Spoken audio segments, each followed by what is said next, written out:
Hi, Artemisia. Good afternoon to you. How are you? I'm so happy to be here. I am so excited to have you on.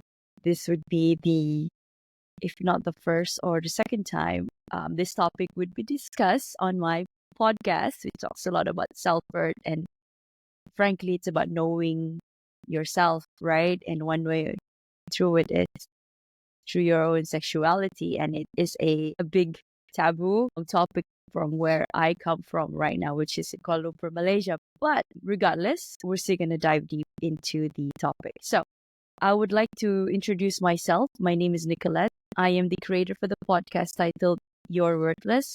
Read that again, the juxtaposition of your very soul. Thank you very much for saying yes to be interviewed today. And as part of the ritual of my podcast, I'd like to read your introduction before we get right into our conversation.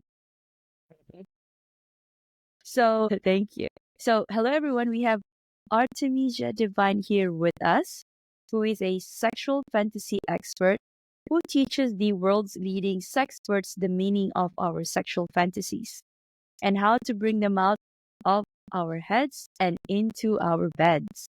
Author of upcoming book, The Spirituality of Smut, The Surprising Wisdom of Sexual Fantasies. Now, Artemisia is a certified somatic sexologist, has a Bachelor of Arts in Anthropology, former sex worker, and a professional dominatrix. She's offering a groundbreaking new theory.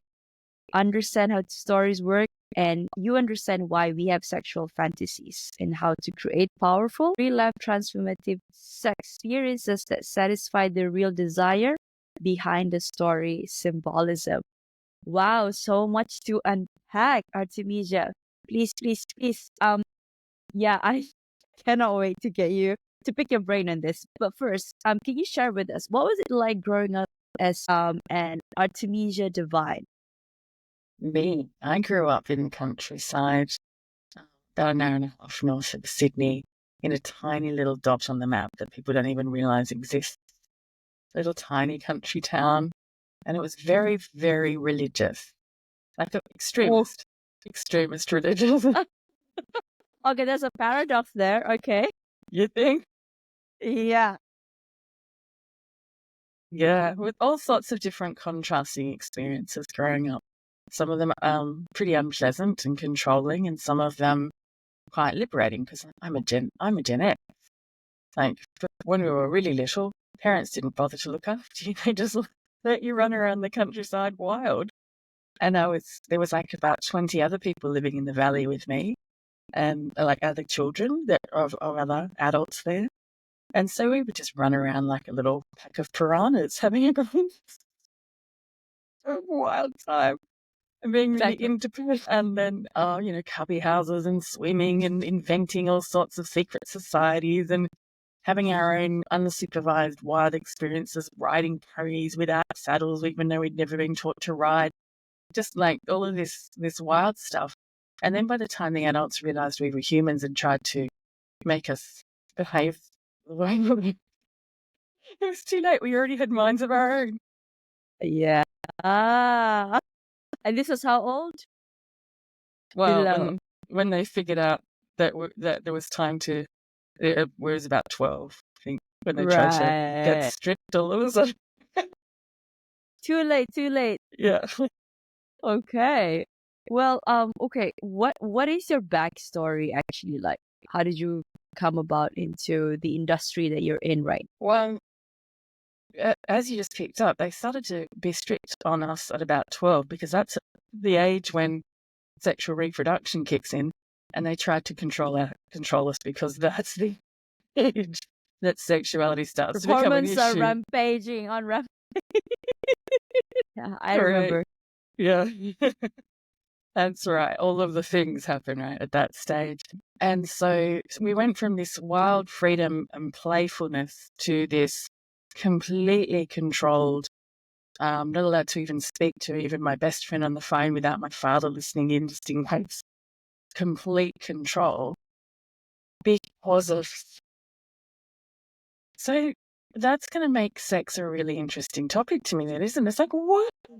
The more you restrict me from learning about that subject, the more I want to know, like, why? That's right. You say I can't have those cookies. I'm going to want those cookies. Even more. So, but I really was confused about why this force was so scary to everybody. Why was everybody so afraid of this thing called sex?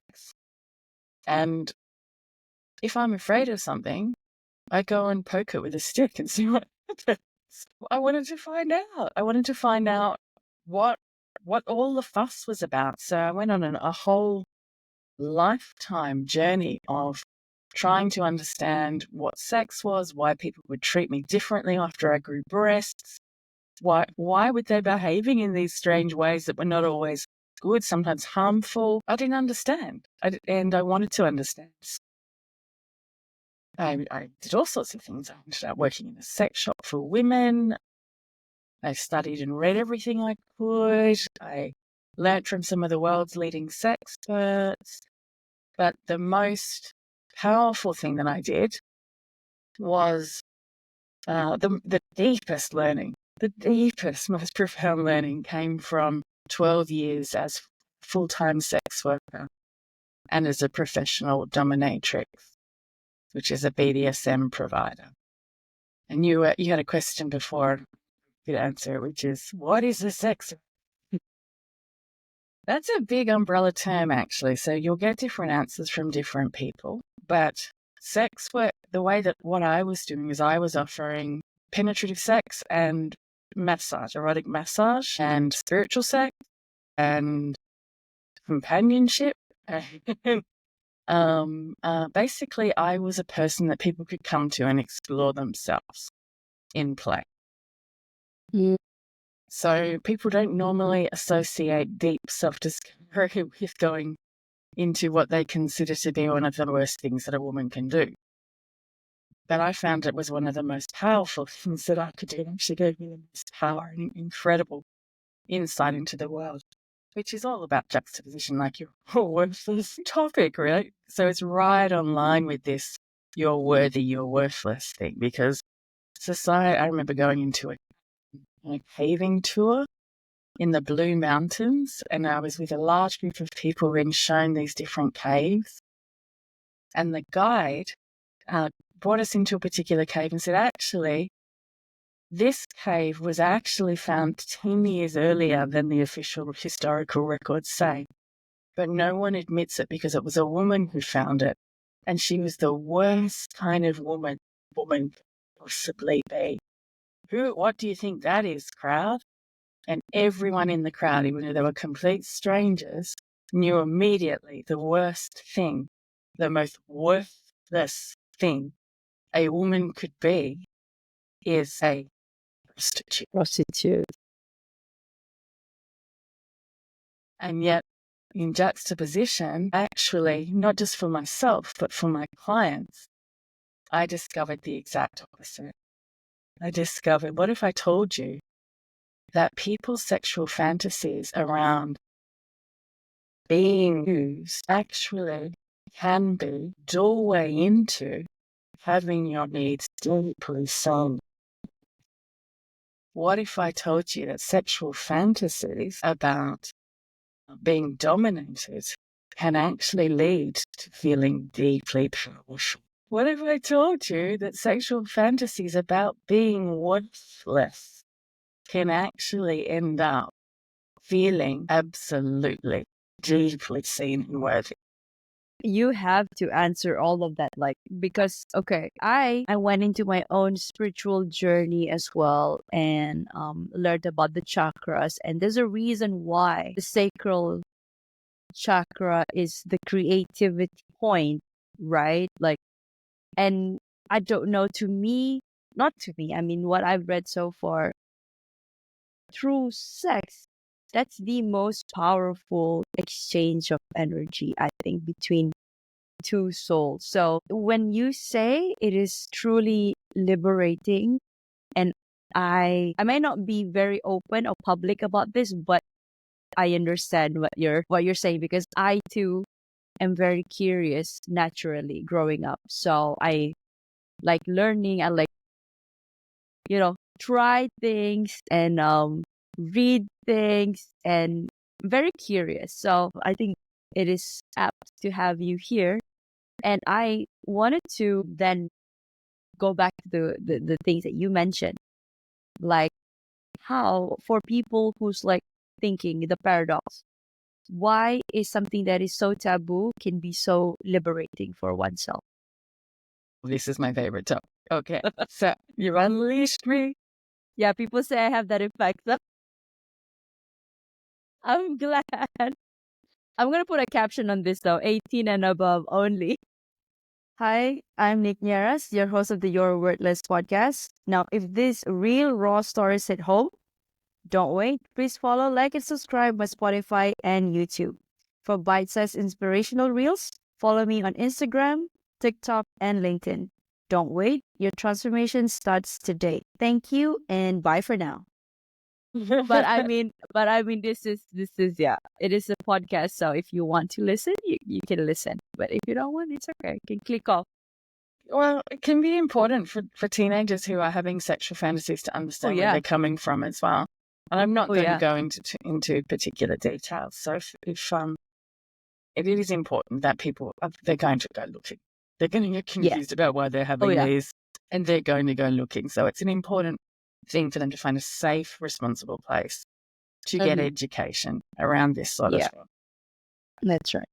So sexual fantasies. Let's first of all, what are they?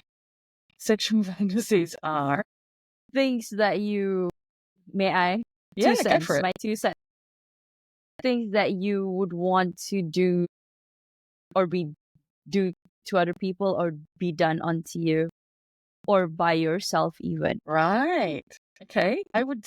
Yeah. No, you're on the right track. Which society might think it's weird or like not acceptable because this is not the norm. And no, you shouldn't do that because that is impure or unholy.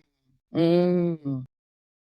Well, you made a very good start. That's excellent work. I would define sexual fantasies as any mental image that you draw on to become aroused. So there's three doorways into becoming aroused, like three main ones that I know of anyway. There may be there's more, but this is what I'm aware of. Is people tend to focus on their sense. The first one is the sensate focused people. They focus on their senses in order to become excited. Like the quality of somebody giving them a lovely caressing touch, a beautiful soft kiss, the nice strength of the arms going around you and holding you well. The things that you smell, that you see, just going through your senses, the things you hear, that is something that can be exciting for people, that can turn them on.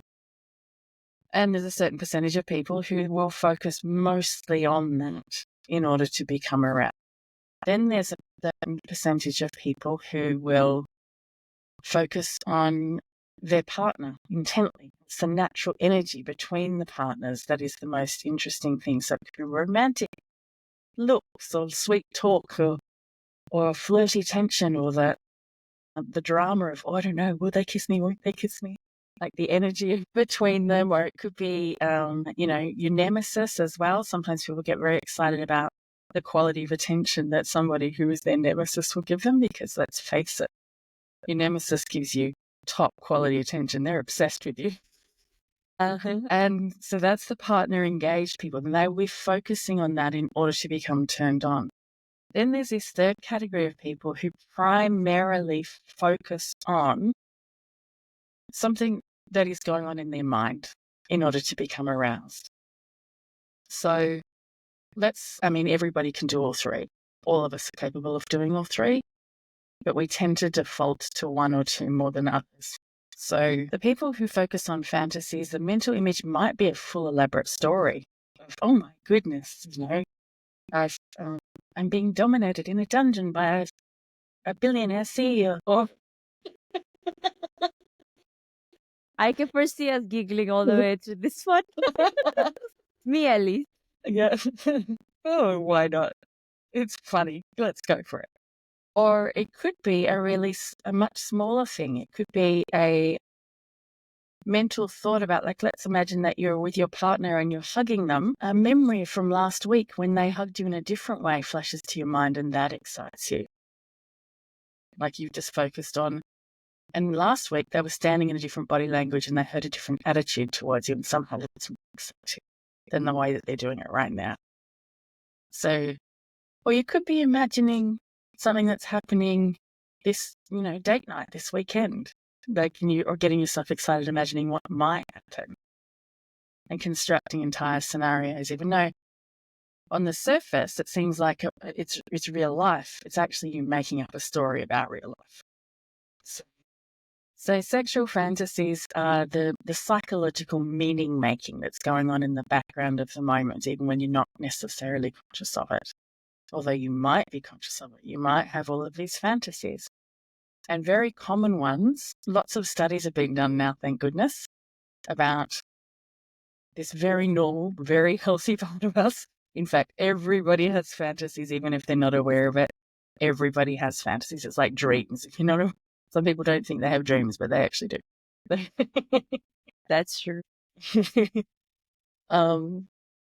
They're very, very common ones, so that you can know that you're normal and healthy. This is right across the board. And as far as I know, across different cultures as well, although there are different themes that come through culturally. There's domination and submission, where one person is more powerful than the other. That is a very big theme right across cultures.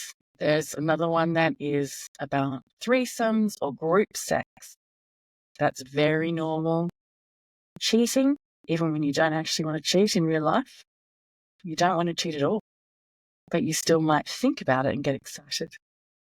So that's a really important thing to notice. That just because you're fantasizing about it doesn't mean you want to or have to do it literally in order to get your needs met. Most people don't see how most of their fantasies. But It's because sorry to cut you off. Go for it. I think it's because they're scared to confront that part of themselves. Because if they were to confront it, and it goes against the beliefs that they have.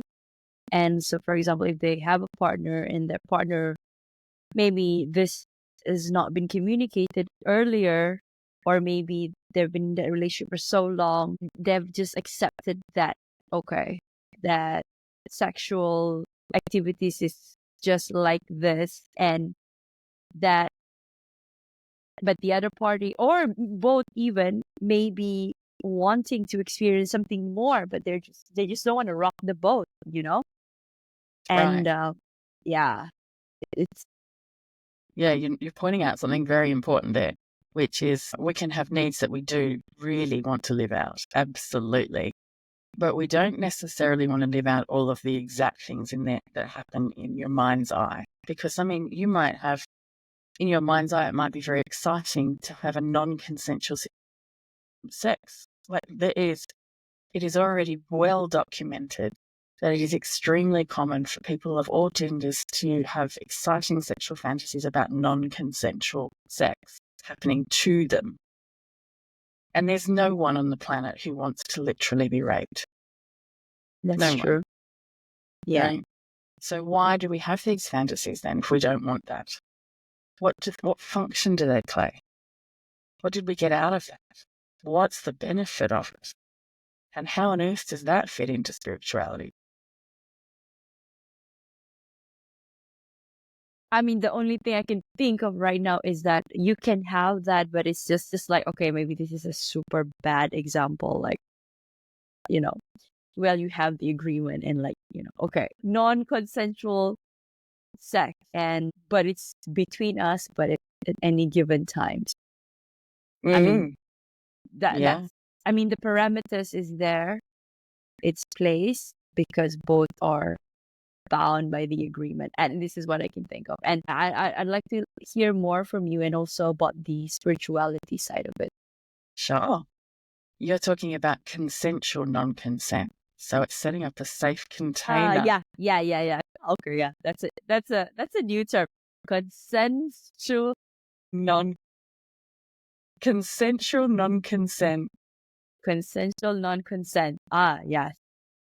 Because it is a good idea to actually create a really safe consensual container and play with the themes that are coming up in our fantasies. Because That's they're right. there for a reason and they're deeply powerful when we do that. But we need to be very deliberate about it and actually talk about it in depth first and understand what's happening and know which parts to bring to life and which parts we shouldn't. So as a sex worker, when people came through the door, they would say, me because I have blonde hair and I'm busty. They're thinking, oh, that's what's going to satisfy me. The way she looks is what's going to satisfy me. That's what I've been The fantasizing about. mental images that's forming them. I looked like their mental image. So they thought that was the part they needed to bring to life, literally. They didn't understand that that's not true. They were missing the point because they would go and they would book someone who was ideal, who was maybe a Barbie doll figure, and they would pay to have an experience with this worker, this sex worker. And then they'd say, she looked exactly how I thought she would. She was perfect. And yet I didn't feel what I thought I was going to feel. Why? What's going on? So I learned very quickly that people's sexual fantasies was not that in order to satisfy someone, it's not about literally living out what's inside of their mind's eye.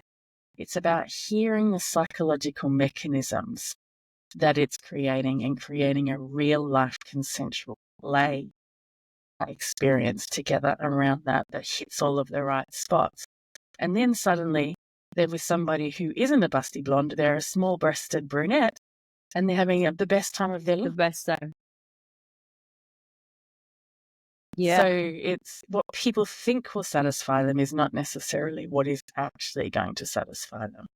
And it's by taking a closer look at our sexual fantasies as stories that we understand the story mechanisms within them and we can start to really hear what they're trying to say. So I would like to introduce a concept here, which is my original concept. As far as I know, there's no one in the world who has concluded the same thing as I have and designed an entire system around it. But I'm looking at sexual fantasies through a different lens. Normally they're looked at through psychiatrists and psychologists look at them through the lens of what's wrong with your childhood and how it's linked to your trauma, because that's what therapists do. Or they look at them through the lens of, oh, they're perfectly normal and healthy, but we don't really understand why you have them. Or people might look at it through a sociological lens where they will go, oh, it's because women have been oppressed forever that they like being dominated. Well, that's the only way that they can access their sexuality and feel permission to access their sexuality. Now, all of these things can have elements of truth in them. I'm not saying they're wrong, but I don't think that's the reason that we have sexual fantasies. I think sexual fantasies exist because they change our state of consciousness from one thing to another. I think there's stories that ignite our body and our heart and our mind. I think they're the exact story that our ego needs to hear in order to let its guards down so that we can open to the vulnerability of pleasure and intimacy. Just open the floodgates. Oh, yeah, that's true. Right? So sex, this is not the first time that someone said this about sex. This is a worldwide thing that's already been said about sex. Like Tantra and all sorts of different kinds of sexuality traditions will talk about how sex can lead you to incredible ego dissolution experience where you can feel one with the other person and one with the universe. You can feel ecstasy. You can feel amazement. It can lead you home to feeling like you are your soul right here in this body, and an awareness of that. It can feel amazing. But normally people can't work out how sexual fantasies would do that, because sexual fantasies of threesomes and cheatings and being used, how is that leading to that? Good for my spirituality. How is that connected? So what I did is I took a closer look at each of my clients' fantasies and I started experimenting on them. I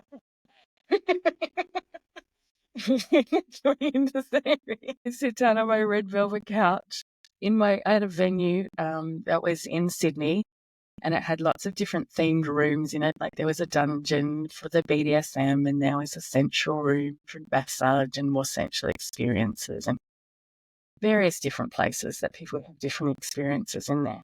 And my clients actually named it the Divinery. They said, because when we come here, it feels like, because my name is Artemisia Devine, but because they said, when we come here, we feel like we're divining the erotic. We just came here because you're busty and blonde.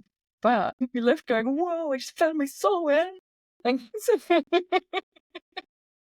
oh, bless them. So I'd sit them down on my red velvet couch, and I'd have a talk to them before we'd have any sort of interaction. I'd ask them all about their sexual fantasies. And I'd tell them, I'm not going to try and be your sexual fantasy. I'm going to be me. But I am going to listen and hear what you're saying, and you're going to be giving away all sorts of things you don't realize you're giving away.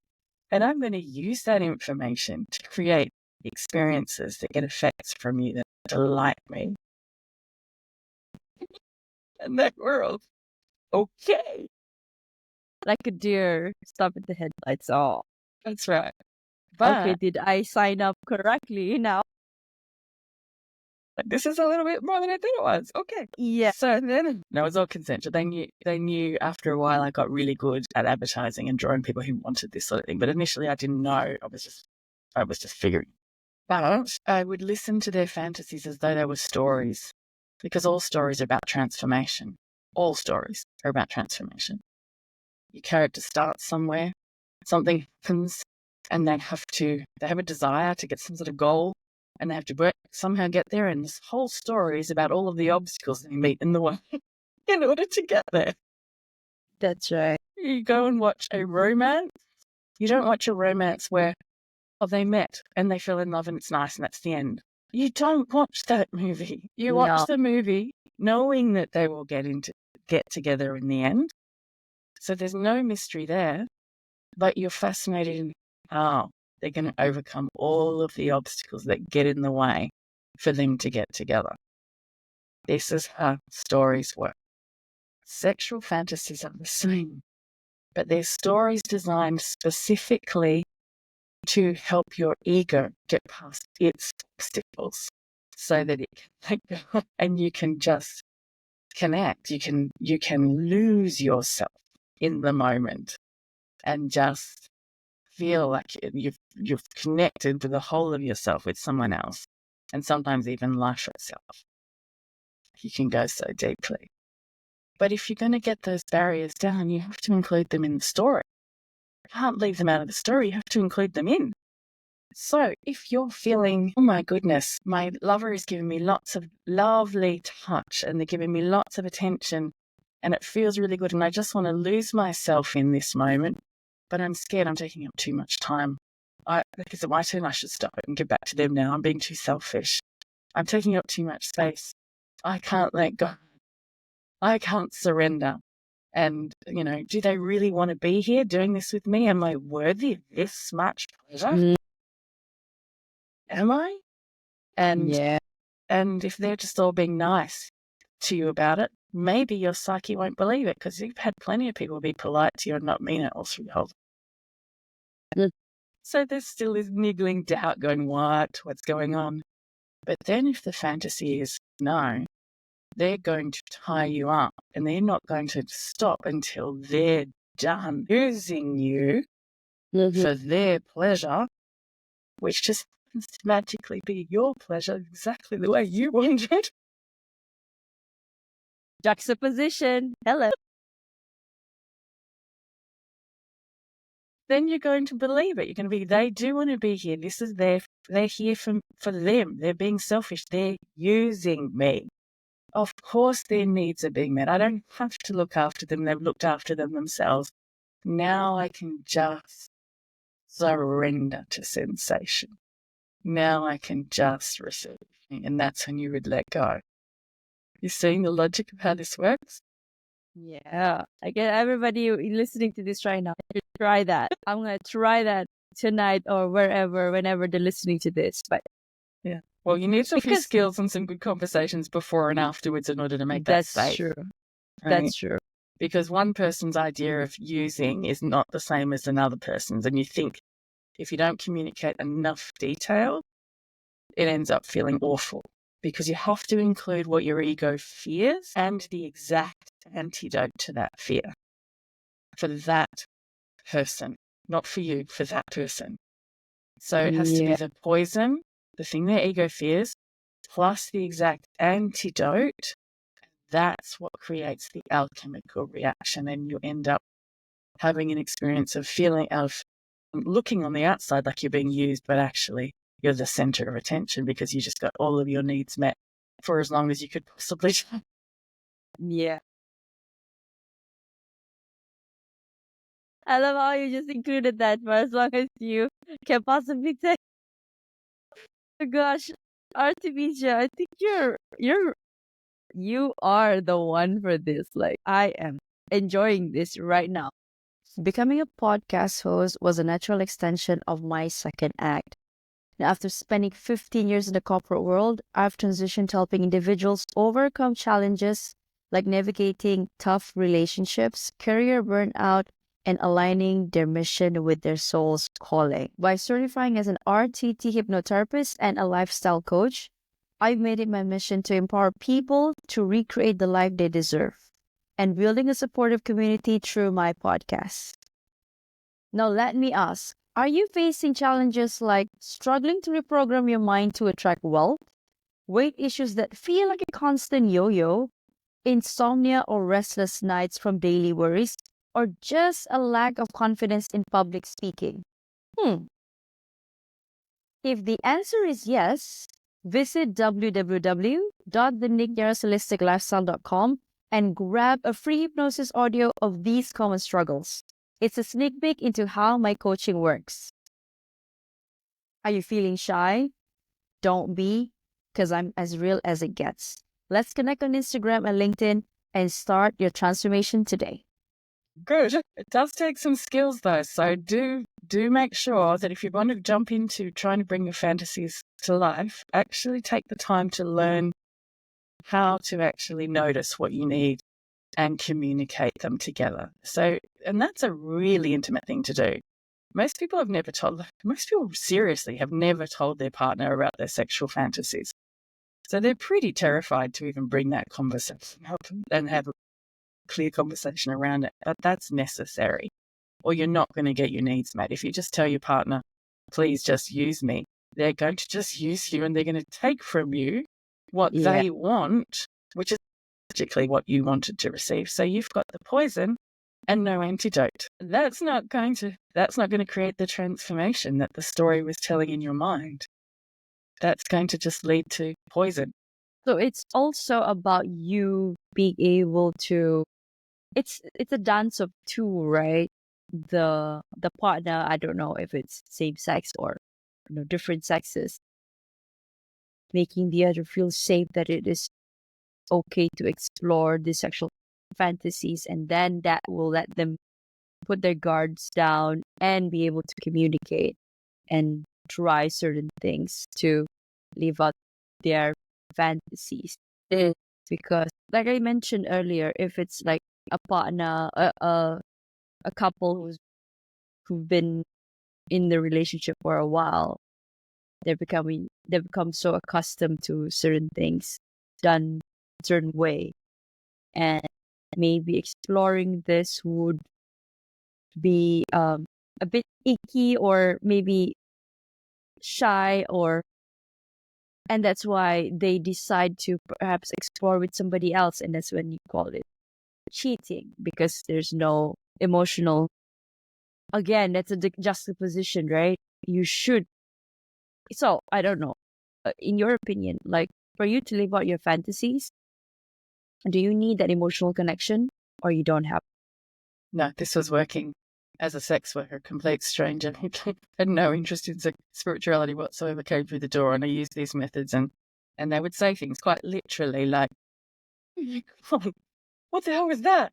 I've never felt this way before. I didn't even know I could feel this way. Why is this?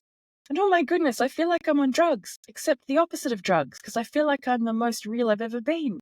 This is who I always was and never was trying and didn't know how to get to. I feel like I'm the real me now. What just happened? So you don't actually need romantic connection. No gender does. There's a beautiful book that's just been put out by a friend of mine called Dr. Hilary Caldwell. She's just put out a book called Slutdom, which is about women who purchase sex. So women who go and hire sex workers for their own needs and how they're getting their needs met. And actually, women don't need romance either. Have the right safety and right psychological container to hold it. That's what you really want. That's what you really need in order to be able to let go. That's pretty And fascinating.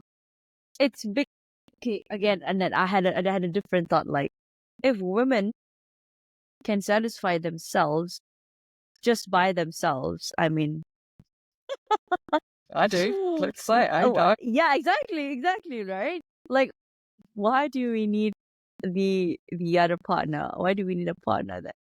We don't. And isn't that interesting? All right. I mean, that's a question, but an answer by itself. So it's like, so seriously, I don't need a partner because I can get myself into right, because ecstatic oneness with the universe all by myself using these techniques, right? yes. Which means I don't need, like my heart feels as big as the sun. I feel like in love with the whole universe. It feels extraordinary. I can be crying with joy as I'm orgasming. It's just amazing. When I know how to follow this way there. But that's amazing because then if I want to be in a relationship with someone else and I want to share it with someone else, I don't need them to fulfill me. I'm sharing myself with them. And that's an entirely different place to have a love affair. Oh my God. Amazing. I love it. I might have you on for my second season. And I also would like to collaborate with you on certain things that I want to do, like some retreat or projects. So, and I know you're collaborating with people. I don't have the details worked out yet, but maybe sometime next year. So that's an exciting prospect. Yeah. Just stay tuned. I would be reaching out to you. I love it. Oh, wonderful. Okay. I have a few more questions, Artemisia, and then we can close this off because, yeah. Okay. Now you mentioned spiritual sex can include thorns as well as the roses. What do you mean by that? Well, just as I said before, it needs to include the poison and the antidote. Sex is all about actually overcoming paradoxes. That can be our next conversation. There's 3 paradoxes inherent to sex that sexual fantasies resolve. But you have to include the barriers, the things that are in the way, the obstacles in the way, in order to be able to transform them. You can't transform something that's not included. So it has to be, whatever it is that your ego fears has to be included. And the thing that the ego fears the most is vulnerability. Egos are against all forms of vulnerability, ever, always. I got a reality check right there because, I was talking to a friend today and we were kind of talking about, not about this topic, but somewhere along those lines. It was that, and then he pointed out something very, very clear and very jarring to me. It's like, why are you afraid of saying this? Is it because you're trying to say something out loud because you're hoping it doesn't happen? No. Oh my God. And I said, okay, what are you? Are you a psychic or are you doing a therapy on me right now? And it was like, okay, we're not going to do this anymore. But then, yeah, it's an interesting thing. And I think this conversation can be steered to, maybe it's more on relationship or could be sexual fantasies, a worthiness where you're, what do you call this? People are not, I lost my train of thought. I was thinking about that. It happens to the best of us. Oh my gosh. Oh, it'll come back to me. That's okay. Yeah. It was around vulnerability, how egos are afraid of all forms of vulnerability. And that's actually a normal, healthy ego response, is afraid of vulnerability, because the whole job of an ego is exactly. And then because you want to protect, and that's why you're self-sabotaging, where it could be your greatest experience with a person or with a person usually, because with yourself, you're okay. I want to explore this, right? Yeah. So There's always a push-pull. You're right. Think about when you're sitting in a cafe and you see a really cute person and you're just drawn to them.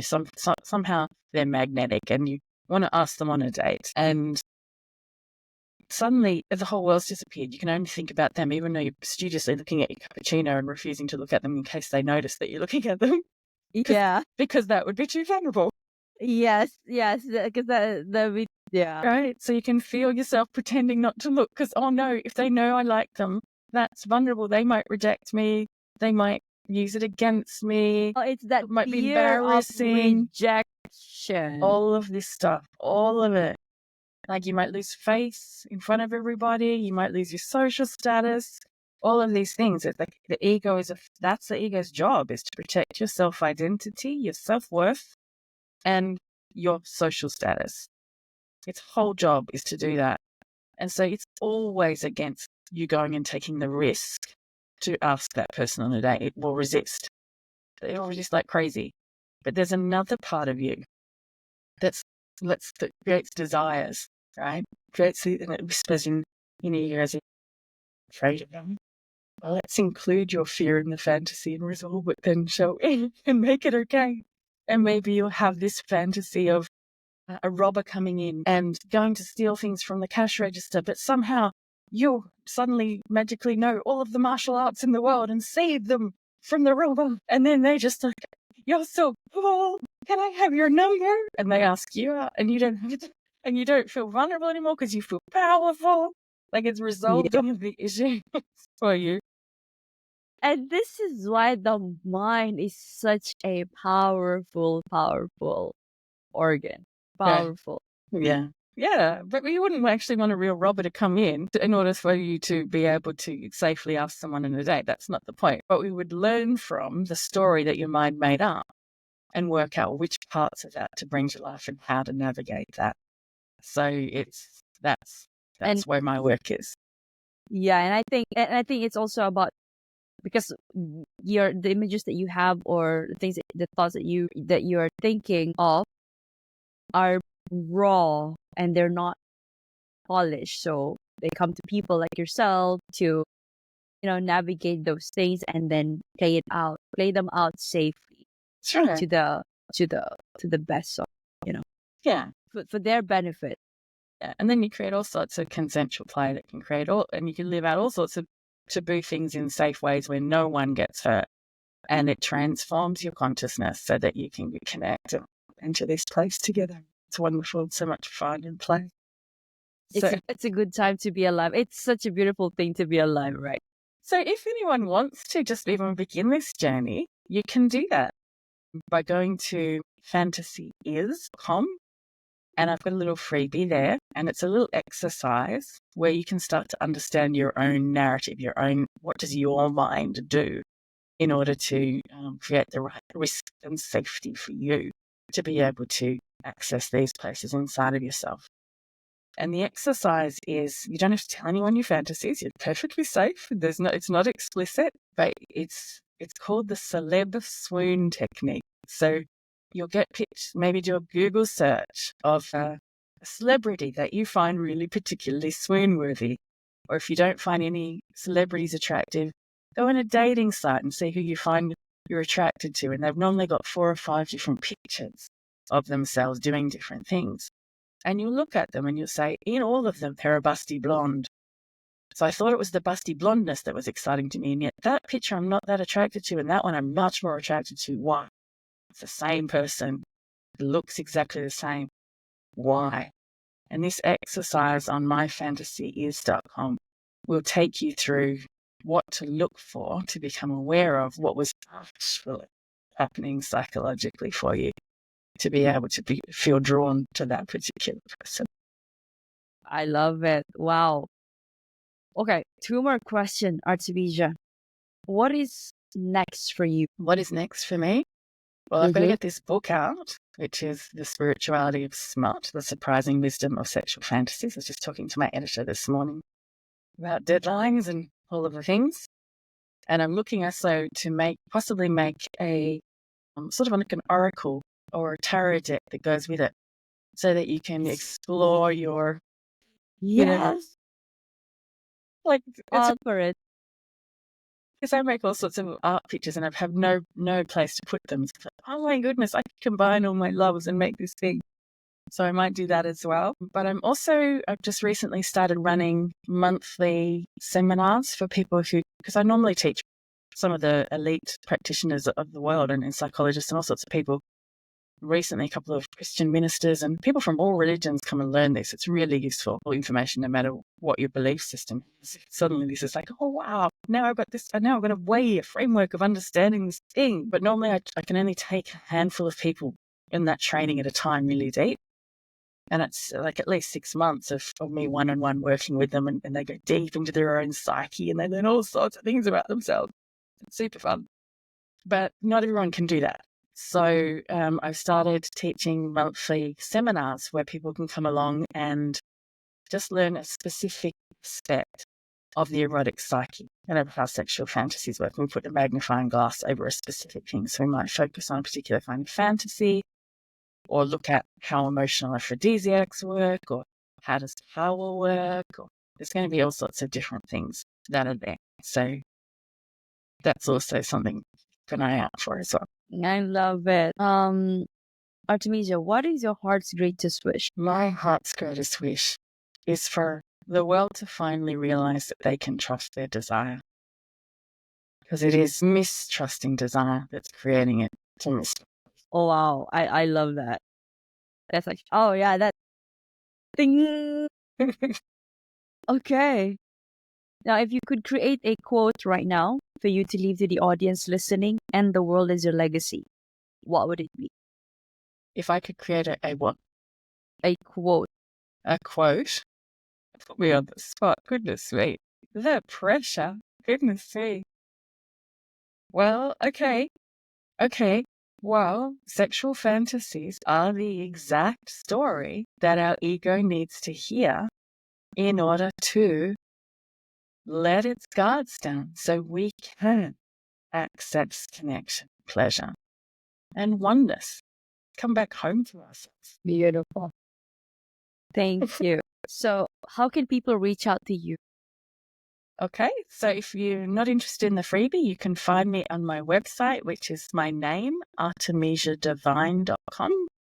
And there's a whole lot of blogs and all sorts of things there. I do recommend you join the newsletter because anything to do with sexuality is algorithm muted on all social media channels. So even if you add me on social media, you still might not see my posts.